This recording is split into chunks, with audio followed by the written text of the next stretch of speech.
Welcome back. మొత్తానికి మురళీమోహన్ గారు and team చాలా దుర్మార్గపు ప్రచారం చేస్తున్నారని అంటున్నారు రాజేంద్ర ప్రసాద్ గారు. ఆ వర్డ్స్ ఒకసారి రాజేంద్ర ప్రసాద్ గారి మాటల్లోనే విందాం. వాడు అంతమంది వచ్చి రాస్తున్నాడంటే అతనికి ఎంత అభిమానం ఉండాలి, అతనికి మనం ఎంత రుణపడి ఉండాలి, మనం ఎంత చేయగలిగి ఉండాలి. అలాంటి పరిస్థితుల్లో మనం ఒక కళాకారులైనటువంటి నిలయంగా ఉన్నటువంటిది, అలాంటి కళాకారులందరూ ఉన్న నిలయం ఇంకా ఎంత పవిత్రంగా ఉండాలి, ఎంత గొప్పగా ఉండాలి అని బాధపడిన వ్యక్తుల్లో నేను కూడా ఒకడిని. అందుకని నేను ఈవేళ ఎలక్షన్ అనంటే అవకాశంతో మీరందరూ బాగా అర్థం చేసుకోవడానికి ప్రయత్నం చేయండి.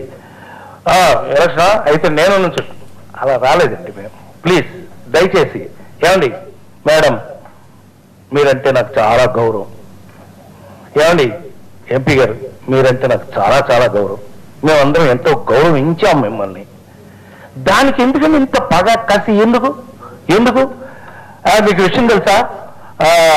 రాజేంద్ర ప్రసాద్ గారు సెల్ ఫోన్స్ ఇస్తానంటే అందరికీ అంటే లేనిపోయింది కదా బెలవడ్రా నవ్వుతాడు బాబు. మా ఊరి నుంచి ఫోన్ వచ్చింది, ఏంట్రా బాయ్ అందరికి సెల్ ఫోన్లు ఇస్తున్నాడు కదా, i5 i6 ఉండరా బాబు డబుల్ సిమ్ ఏది చూడండి. అది ఈ కోరికలే సత్యంగా చెప్తుంది. ఎందుకో తెలుసండి, గుండె మీద చేసు చెప్తున్న జీవితాంతం ఎదుటి వాళ్ళని నవ్వించి బతికినవని ఇలా కర్మలతోటి దరిద్రాలతోటి బతకాలని.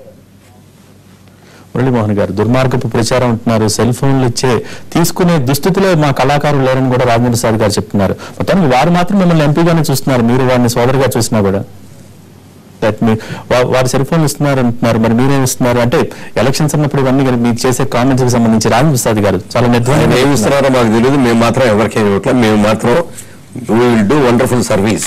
ఇప్పుడు వరకు ఏం చేసాము, ఎందుకంటే ఎంత బాగా చేయగలము అనేది చెప్తున్నాం తప్ప ఇది ఇస్తాము అది ఇస్తాము ఏదో ఆకాశానికి చందమామని తీసుకొస్తామని చెప్పాం. మనకున్న పరిస్థితుల్లో మనకున్న అమౌంట్స్ లో ఎంత how best we can serve అనేది చెప్తున్నాం అంతే. అదే చెప్తాం అంతే తప్ప అది చేస్తాం ఇది చేస్తాం మీకు 250 మందికి ఫ్రీ ఇది ఇస్తాం అది ఇస్తామని చెప్పాం మేము. రైట్, మీరు చెప్పట్లేదు కానీ వాళ్ళు సెల్ ఫోన్లు పంచుతున్నారని చెప్తున్నారు. నాకు తెలియదు, అంత నీచ స్థితికి దిగిపోయారు. అది నాకు తెలియదు, నేను అనలేదు, నాకు తెలియదు కూడా. రైట్, అసలు మనసు రైట్ మాకు ప్రస్తుతం ఉన్న వాళ్ళకి మనసు లేదు, మనసులో లేని వాళ్ళు కళాకారులు కాదంటున్నారు. రాజేంద్ర ప్రసాద్ గారు ఏమన్నారో చూద్దాం. ఎమోషనల్ కాకపోతే సెన్సిటివ్ కాకపోతే వాడు ఆర్టిస్ట్ ఏంటండి, వేస్ట్. వాడు ఆర్టిస్ట్ కాదని అర్థం. వాడు ఇప్పుడు నాకు తిరిగి అడుగుతాను, ఇంతమంది ఇంత బాధపడేటట్టుగా ఒక్కొక్కరికి వెనకాల నుంచి త్రెట్లు, వెనక నుంచి నువ్వు అక్కడికి వెళ్తా ప్రసాద్ గారు నువ్వు వెనక నుంచి వార్నింగ్లు ఇవన్నీ ఇచ్చుకుంటూ వెళ్తాం. ఏమండి ఒక కళాకారులకు అవసరమా? ఒక మనసున్న ఆర్టిస్టులకి, స్పందించగలిగిన కెపాసిటీ ఉన్న ఆర్టిస్టులకి అది అవసరం అండి? అవసరం లేదు. కానీ ఈ బాధ పెడుతున్నటువంటి ఈ ఆర్టిస్టులుగా మనం సేవ చేయడానికి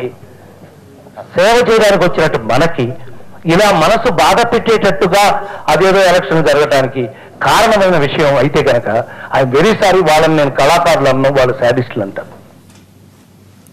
రైట్, ఇంతమందిని బాధ పెట్టి నా దగ్గరకు వస్తున్న వాళ్ళని బెదిరించి ఈ ఎన్నికలకు కారకులైన వారికి మనసు లేదు, ఆ మనసు లేని వాళ్ళు అసలు కళాకారులే కాదు అని చెప్తున్నారు. సో పరోక్షంగా పూర్తి స్థాయిలో విమర్శిస్తూ ఉన్నారు. ఎంపీ గారు అంటూ ఉన్నారు, దానికి మీరు ఏం సమాధానం చెప్పారు? ఆయన ఏమైనా సర్టిఫికెట్లు ఇస్తారు, ఎవరు కళాకారులు ఎవరు కాదు సర్టిఫికెట్లు మనండి. కనీసం ఆ సర్టిఫికెట్లు 10 మందికి చూపించుకొని రాజేంద్ర ప్రసాద్ గారు సర్టిఫికెట్ ఇచ్చారండి నేను కళాకారుడని, లేకపోతే నేను కళాకారుడు కాదని, నాకు మనసు లేదని ఏమిటో నా మాటలు. నాతో పోటీ చేయగల స్ట్రేచర్ ఎవరికీ లేదు. అసలు చాలా గొప్పవారు, ఇంటర్నేషనల్ యాక్టర్ కాదనో. మేము ఎవరో ఇంగ్లీష్ పిక్చర్స్ చేయలేదు తెలుగు తప్ప, ఆయన ఇంగ్లీష్ పిక్చర్ కూడా చేశాడు.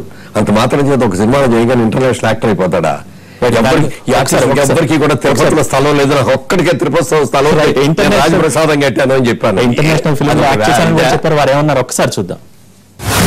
రాజేంద్ర ప్రసాద్ అనే వాడికి స్టేచర్ ఉందా లేదా అనే పాయింట్ వస్తే గనక నాకు తెలిసి రాజేంద్ర ప్రసాద్ తో పోటీ చేయగలిగిన ఈ తెలుగు సినిమా ఇండస్ట్రీలో ఎవ్వడూ లేడు. ఎందుకు అనంటే తిరుమల కొండ మీద రాజేంద్ర ప్రసాదము అని 7 కొండల వాడిచ్చినటువంటి ఇంత ప్లేస్ నాకుంది, నా ఒక్కడికే ఉంది, ఎవ్వరికి లేదు ఇక్కడ. రైట్, మురళీమోహన్ గారు హౌ సిల్లీ ఇట్ ఈస్. చిన్నపిల్లలు మాట్లాడే మాటలాగా ఉంది తప్ప కొండ మీద నాకొక్కడికే స్థలం ఉంది, నాకొక్కడికే అర్హత ఉంది, నాతో పోటీ అర్హత లేదు అని అంటే దాన్ని నిర్ణయించే వాళ్ళు ప్రజలు ఉన్నారు, అందరికీ తెలుసు. అంటే తిరుపతిలో స్థలం ఉండి నువ్వు కాటేజ్ కడితే నువ్వు గొప్పవాళ్ళ, లేని వాళ్ళందరూ కూడా పనికిరాని వాళ్ళేనా? దేవుడు ముందు భక్తితో ఎంత భక్తితో పూజ చేశారు, ప్రార్థన చేశారు అనేది ముఖ్యం, లేకపోతే సమాజంలో ఉన్న పేదవాళ్ళకి ఎంతమంది సహాయం చేశారు అనేది ముఖ్యం తప్ప నాకు పెద్ద 3 అంతస్తుల బిల్డింగ్ కట్టాను, 16 రూములు ఉన్నాయి నా దాంట్లో అంటే గొప్ప కాదు. అది అర్హత అనుకుంటే ఎట్లా? కానీ రాజేంద్ర ప్రసాద్ మనస్తత్వం అనుభవం చూసే నేను మద్దతు ఇస్తున్నానంటూ నాగబాబు గారు చెప్తున్నారు. ఆ మనస్తత్వం అనుభవం మీకు ఎవరికి ఎందుకు కనిపించట్లేదు అనేది వారి ప్రశ్న. ఇప్పుడు అందరికీ కనిపించిందా లేదా అని కాదు. ఒక ఎలక్షన్ లోకి వెళ్ళిన తర్వాత మా అభ్యర్థి గొప్పతనం ఇది అని మేము చెప్పుకుంటాం తప్ప ఎదుటి యొక్క అసమర్థత ఇది అని నేను చెప్పను. నేను ఎప్పుడు కూడా, నేను ఇప్పుడే కాదు, నేను ఎంపీగా పోటీ చేసిన రోజున కూడా నా గురించి నా పార్టీ గురించి నేను చెప్పుకున్నాను తప్ప ఇతరుల గురించి స్టేచర్ కనిపించవచ్చు. కానీ మనస్తత్వ అనుభవం అనేది చాలా అందరికీ సుపరిచితమే కదా. రాజేంద్ర ప్రసాద్ ఎలాంటి వారు తెలుసు. రాజేంద్ర ప్రసాద్ సినిమాలు కామెడీగా ఉంటాయి, సరదాగా ఉంటాయి, అందరు నవ్వుకుంటాం. పివి నరసింహరావు గారు అంటాడు నా మనసు బాగున్నప్పుడు రాజేంద్ర ప్రసాద్ సినిమా చూస్తాను, నేను రిలాక్స్ అవుతానని చెప్పాడు.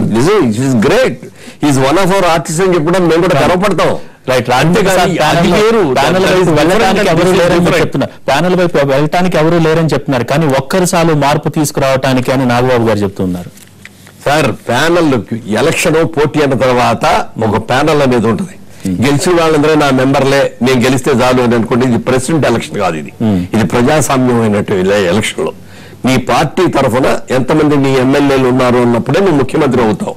నీ ప్యానల్లో ఎంతమంది నీకు గెలిచారో అన్నప్పుడే నువ్వు ఇదవుతాడు తప్ప ఇది డైరెక్ట్ ఎలక్షన్, ప్రెసిడెంట్ కి డైరెక్ట్ ఎలక్షన్. ఓకే, మెంబర్లు సెలెక్ట్ చేసుకునే దాంట్లో ఇది కాదు కదా. అయినా కూడా నువ్వు ఒక సిస్టమేటిక్ గా నువ్వు దిగుతున్నావు అన్నప్పుడు నీ ప్యానల్ నీకు ఉండాలి. ఇదిగో నా 26 మంది ఇది అని నువ్వు చేసుకునే ధైర్యం నీకు లేదు. నీ మెంబర్లే నువ్వు చూపించలేకపోయి నువ్వేం చేస్తావు అసలు? రైట్. మురళీమోహన్ గారు, ఫైనల్ గా ఒక్క విషయం, ఆరోపణలు ప్రత్యారోపణలు ఎన్నికలప్పుడు కామనే, కానీ ప్రస్తుతం వర్గ విభేదాలు బయటపడుతున్నాయి అనే ఒక అభిప్రాయానికి మీరు ఎటువంటి సమాధానం చెప్తారు? భవిష్యత్తులో ఇటువంటి పరిస్థితులు రాకుండా, అంటే మా అధ్యక్షుడిగా చాలా కాలం ఏం చెప్పదలుచుకున్నారు? మా సినిమా ఇండస్ట్రీలో మాకు వర్గ విభేదాలు లేవు, కుల మతాలు లేవు, ప్రాంతీయ భేదాలు లేవు, అందరూ మాకు కావాలి. సమస్య వచ్చినప్పుడు సమస్యకి ఎదురు నిలబడతాం, సమస్య అయిన తర్వాత అందరం కలిసిపోతాం. తర్వాత మీకు గుర్తుందో లేదో, లాస్ట్ టైం హుదూద్ అప్పుడు కానీ లేకపోతే కర్నూలు డిస్ట్రిక్ట్ లో వరదలు వచ్చినప్పుడు కానీ సినిమా ఇండస్ట్రీలో ఉన్న హీరోలు అందరూ కలిపి ఒకే వేదిక మీద నిలబడి మేమందరం చేసి ఆ రోజున మేమందరం కూడా ఒకటే, మాకు విభేదాలు లేవు. ఏదైనా సహాయం చేయడానికి నిరూపించాం, ఇవాళ నిరూపిస్తాం, ఎప్పటికీ మేమందరం కూడా కలిసే ఉంటాం. ఫైనల్ గా రాజేంద్ర ప్రసాద్ గారికి సవాళ్లు కూడా విసిరారు మొత్తానికి. అటువంటి రాజేంద్ర ప్రసాద్ కి మీరు ఏం చెప్పదలుచుకున్నారు? తమ్ముడు, నువ్వు గెలిచినా నాకు ఆనందమే, మా జయసుధ గెలిచినా నాకు ఆనందమే. జయసుధ గెలిచినా, నువ్వు గెలిచినా, ఎవరు గెలిచినా మా అసోసియేషన్ లో ఉన్న సభ్యులందరికీ సేవ చేస్తూ అసోసియేషన్ ని అభివృద్ధి చేయండి అని మాత్రమే నేను కోరుకుంటాను. అంతగా తప్ప నాకు వేరే కోరిక ఏమీ లేదు. Right. Thank you very much Muralimohan గారు. ఈ రోజు స్టూడియోకి వచ్చి మీ అభిప్రాయాలు మాతో పంచుకున్నందుకు ధన్యవాదాలు. ఇది మురళీమోహన్ గారితో చిట్ చాట్. ఏది ఏమైనా ఎన్ని కష్టాలు వచ్చినా భవిష్యత్తులో మాత్రం ఎలక్షన్స్ అప్పుడు ఎంతమంది నిలబడ్డా కూడా భవిష్యత్తులో కష్టాలు వచ్చినప్పుడు, సమస్యలు వచ్చినప్పుడు కలిసి కట్టుగా ఆ సమస్యల్ని అధిగమిస్తామని మురళీమోహన్ గారు అంటున్నారు. ఇది ఇవాల్టి ప్రత్యేక chit chat. Stay tuned to NTV.